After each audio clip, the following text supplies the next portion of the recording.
جلال الدین اکبر کا نام سنا ہوگا آپ نے. آج سے تقریباً 500 سال پہلے ہم چلے جاتے ہیں. نام سنا ہے جلال الدین اکبر؟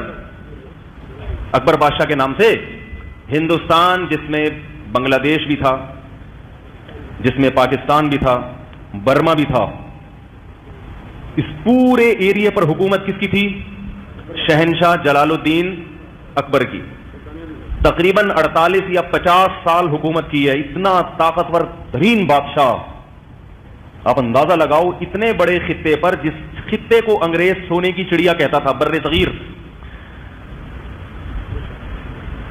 ہر موسم ہے یہاں پہ، ہر قسم کی پیداوار ہے، ہر قسم کے معدنی ذخائر. اتنی دولت تھی بر صغیر میں کہ عالمگیر بادشاہ رحمت اللہ علیہ نے ایک دفعہ ارادہ کیا کہ میں ہندوستان کی دولت کو سرکاری سطح پہ گننا شروع کرتا ہوں. عاجز آ گئے. یہ تاریخی کتابوں میں لکھا ہوا ہے. اتنا سونا کہ سرکاری سطح پہ ملازمین لگا دیے گئے کہ ان سونے کو گننا شروع کرو. صرف جو سونے کی اشرفیاں تھیں، حکومت اس کام سے، بولو بھائی، ایسا دولت مند تھا بر صغیر. یہ ساری دولت کہاں ہے پتہ ہے آپ کو؟ گورے لے گئے. جو گوروں نے ترقی کی، آج مسلمانوں کو تانا دیا جاتا ہے کہ تم ترقی میں پیچھے، تو وسائل تو جب سارے وہ لے گئے ہیں تو ہم تو چپڑاسی کا کام کر سکتے ہیں. بھائی جس کے پاس پیسہ ہو ترقی تو وہ کرے گا نا. پیسہ نہیں ہے تو آپ اس کی فیکٹری میں ملازم لگ سکتے ہو میرے بھائی، وہ فیکٹری تو وہ لگائے گا. تو یہ اسلام یا مسلمانوں کی وجہ سے نہیں ہے، ہمارے سارے وسائل. تو تنزل کیوں ہوا؟ ہمارے حکمرانوں نے ایسے کام کرنا شروع کر دیے تھے جن کی کوئی لاجک. جلال الدین اکبر بہت طاقتور بادشاہ تھا. اب بادشاہ کے دربار میں ہر قسم کے مولانا لوگ ہوتے ہیں. جو اہل حق علماء تھے وہ بادشاہ سے دور ہو گئے. یہ بہت اہم بات ہے، اللہ کرے کسی طرح دماغ میں اتر جائے. جو اہل حق لوگ تھے نا، وہ یہ کہتے تھے کہ بادشاہ سے قرب حاصل کرنا یہ دنیا پرستی ہے، یہ حکومت کا پٹھو بننا ہے. ہم بادشاہ کا قرب حاصل نہیں کریں گے، کیونکہ بادشاہ لوگ اکثر عیاش ہوتے ہیں. دولت آتی ہے تو عیاشی بھی ساتھ میں آتی ہے.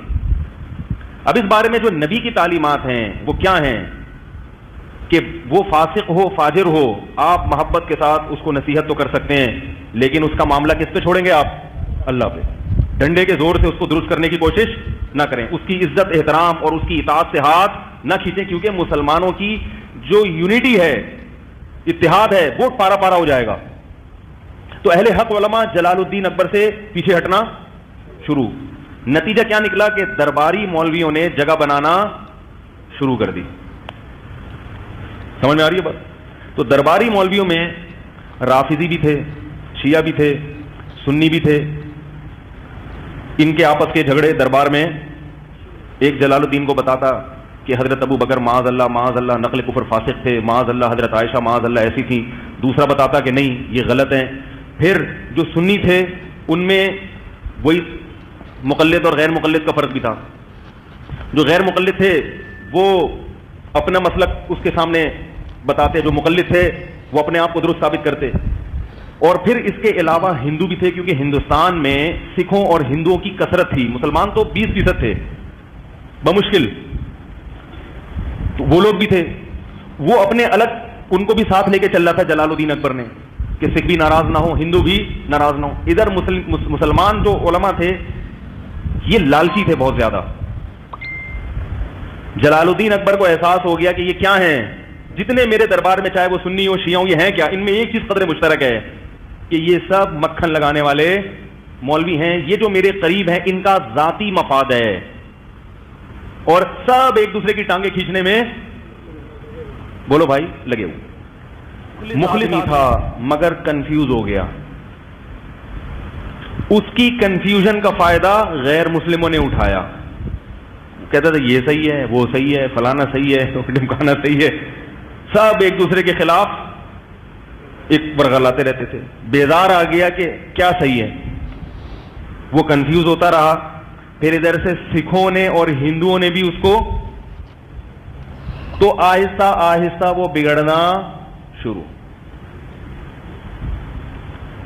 قصہ مختصر بتاؤں گا. ایسا بگڑا ہے کہ لبرل پنے کی انتہا کو پہنچ گیا.